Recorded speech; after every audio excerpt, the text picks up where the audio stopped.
Praise the Lord. அன்பானவர்களே, எப்படி இருக்கீங்க? சமாதானமாக இருங்க. கர்த்தர் உங்களை ஆசீர்வதிப்பார். இன்னும் கூட வேதத்தில் ஒரு வசனத்தை எடுத்து நாம் தியானிப்போம். நீதிமொழிகள் 23வது அதிகாரம் 18வது வசனம் பாருங்கள். நிச்சயமாகவே முடிவு உண்டு, ஒரு நம்பிக்கை வீண் போகாது அப்படின்ற தேவன் மேலே நம்ம நம்பிக்கையோட நிச்சயமாக இருக்கும்போது உங்கள் நம்பிக்கை வீண் போகாது. தேவன் நீங்கள் தேடும்போது, தேவனுக்கு நீங்கள் முக்கியத்துவம் கொடுக்கும்போது உங்கள் நம்பிக்கை வீண் போகாது. கொஞ்சம் லேட் ஆகலாம், ஆனால் கண்டிப்பாக அவர் உங்களுக்கு நிறைவேற்றி கொடுக்குற தேவனாக இருக்கிறார். அதனால் நம்ம என்ன பண்ணக்கூடாது, கலங்கக்கூடாது, சோர்ந்து போகக்கூடாது. எந்த ஒரு பலவீனங்கள் வந்தாலும் இந்த காரியம் நமக்கு ஆகலை அப்படின்னு சொல்லி நீங்கள் என்ன பண்ணாதீங்க, வேதனைப்படாதீங்க. கண்டிப்பாக உங்களுக்காக நாங்கள் ஜெபித்து கொண்டிருக்கிறோம். கண்டிப்பாக உங்களுக்கு இந்த வார்த்தைகளை கேட்குற ஒவ்வொருத்தருக்கும் தேவன் உங்களுக்கு அற்புதங்கள் செய்கிறவராக இருக்கிறார். நம்ம தேவன் அற்புதங்கள் செய்கிற தேவனு தான். அதனால் நீங்கள் என்ன பண்ணுங்கள், சோர்ந்து போகாதீங்க. சோர்வுகளை பலவீனங்களை வந்தால் கூட நீங்கள் என்ன சோர்ந்து போகாதீங்க. தைரியமாக நில்லுங்க. தைரியமாக இருக்கும்போது கண்டிப்பாக உங்கள் காரியங்களெல்லாம் அவர் வாய்க்க செய்கிற தேவனாக இருக்கிறார். நம்ம யோபை பார்க்குறோம். யோபை பார்க்கும்போது எவ்வளோ பாடுகளும் அவமானங்களெல்லாம் வந்தது, மரணங்களெல்லாம் வந்தது, எல்லா ஆஸ்தி அந்தஸ்துகளெல்லாம் வந்தது, வியாதி வந்தது. ஆனாலும் நீங்கள் பார்த்தீங்கன்னா அவர் சோர்ந்து போகலை, தேவனை தூஷிக்கலை. தேவனுக்காகவே அவர் என்ன பண்ணார், நின்னார்.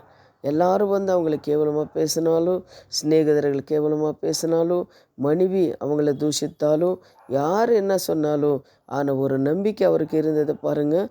ஆண்டவர் கொடுத்தார், ஆண்டவர் எடுத்துக்கொண்டார், ஆண்டவர் நாமத்துக்கு ஸ்தோத்திரம் உண்டாவதாக அப்படின்னு சொல்லி கடைசி வர உறுதியாக எவ்வளோ பாடுகளை வந்தாலும் உறுதியாக நின்றதுனால தான் ரெட்டிப்பான ஆசீர்வாதங்கள் யோபு பெற்றுக்கொண்டார். அதுபோல் அன்பானவர்களே, யார் என்ன சொன்னாலும் சரி, என்ன கஷ்டங்கள் வந்தாலும் சரி, கர்த்தர் பாதத்தை நீங்கள் காத்திருந்து ஜெபிக்கும்போது கர்த்தர் உங்களுக்கு விடுதலை கொடுக்குறவராக இருக்கிறார் அப்படின்றது நீங்கள் என்ன பண்ணுங்கள், மறந்து போகக்கூடாது.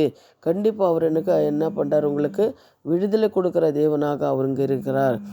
அதனால் யோபு போல் ஒரு பொறுமையாக நம்ம இருக்கணும். அதே போல் இன்னொரு வசனத்தை கூட நம்ம வாசிக்கும்போது பாருங்கள், சங்கீதம் 9:18 நீங்கள் பாருங்கள். எளியவன் என்றென்றுக்கும் மறுக்கப்படுவதில்லை, சிறுமைப்பட்டவர்களுடைய நம்பிக்கை ஒருபோதும் கெட்டு போவதில்லை அப்படின்னு சொல்லி பார்க்குறோம். எளியவன் என்றென்றும் மறக்கப்படுவதில்லையா, சிறுமைப்பட்டவனுடைய நம்பிக்கை ஒருபோதும் கெட்டு போவதில்லை. அன்பானவர்களே, எளியவர்கள் தேவன் என்றென்றுக்கும் மறக்க மாட்டார் அப்படின்னு சொல்லி தேவனுக்கு பயந்து தேவனுக்காக வாழ்கிற உங்களையும் தேவன் என்ன பண்ணுறதில்லைன்னா மறக்கவே மாட்டார். தேவன் உங்களோட இருந்து உங்களுக்கு எவ்வளோ சோதனைகள் வந்தாலும் சரி, தேவன் உங்களோட இருந்து உங்களை தப்புவித்து பாதுகாக்கிறவர் அவர் இருக்கிறார். அதே போல் சங்கீதம் 37:37 பாருங்கள். நீ உத்தமனையை நோக்கி செம்மையானவர்களையே பார்த்திரு, அது மனுஷனுடைய முடிவு சமாதானம். மனுஷனோட முடிவு சமாதானம். உத்தமனையை நோக்கி பாரு, செம்மையானவர்களையே பார்த்திரு, அந்த மனுஷனுடைய முடிவு சமாதானம். தேவனுக்கு உண்மையாக நீங்கள் வாழும்போது, தேவன் நம்ம தேடும்போது நம்ம என்ன பண்ணணும், முடிவு சமாதானமாக இருக்கும்.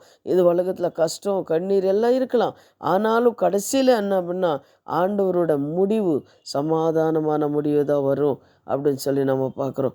அதே போல் அன்பானவர்களே, நீங்கள் பாருங்கள், நிச்சயமாகவே முடிவுண்டு, ஒரு நம்பிக்கை வீண் போகாதுன்னு சொன்ன வசனத்தினால தேவன் கண்டிப்பாக உங்களுக்கு என்ன பண்ண உங்கள் காரியங்களெல்லாம் அவர் வாய்க்க செய்கிற தேவனாக இருக்கிறார். எதுக்கோ கலங்காதீங்க. எதுக்கோ பலவீனமாக இருந்தாலும் சரி, நீங்கள் என்னை பலப்படுத்துகிற கிறிஸ்துவனால எல்லாவற்றையும் செய்ய பலன் உண்டுன்னு சொல்லி ஆண்டவருக்கு உண்மையாக ஆண்டவர் பாதத்தில் நீங்கள் காத்திருந்து ஆண்டவர் கொடுக்க வேண்டிய முக்கியத்துவங்கள் எல்லாம் கொடுத்து அவர் சொல்லுக்கு கீழ்ப்படிந்து நீங்கள் நடந்து பாருங்கள்.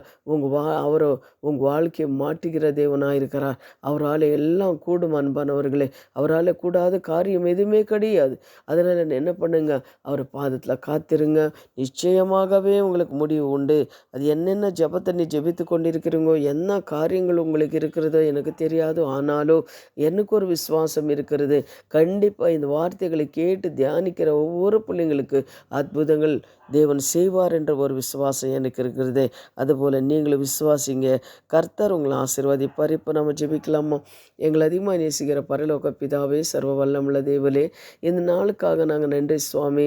அப்பா, இது புது நாள் எங்களுக்கு தந்தீர், புது கிருபை எங்களுக்கு தந்தீர். இன்னைக்கு காலையிலேருந்து சாயந்தரம் வரை கர்த்தாவே, பரிசுத்தாவியானவரே, நீர் அப்பா பிதா குமாரன் பரிசுத்தாவியானவர் நீர் கர்த்தாவே. கேட்குற ஒவ்வொரு புள்ளிங்களும் மேலே தேவா உங்கள் பிரசன்னம், உங்கள் அபிஷேகம் இறங்கட்டும் கர்த்தாவே. அப்பா ஸ்தோத்திரம். என்னென்ன காரியங்களுக்காக ஜெபிக்கிறாங்களோ நிச்சயமாகவே முடிவுண்டு. என் நம்பிக்கை வீண் போகாது. கர்த்தர் எனக்கு எல்லாம் செய்வார் என்று விசுவாசத்தோடு ஜெபிக்க தேவன் கிருபை தாங்கப்பா. அவங்க தேவைகளெல்லாம் சந்திங்க. இயேசுவின் நாமத்தில் ஜெபிக்கிறோம் பிதாவே. ஆமேன். God bless you. கர்த்தர் உங்களை ஆசீர்வதிப்பார். ஆமேன். ஆமேன்.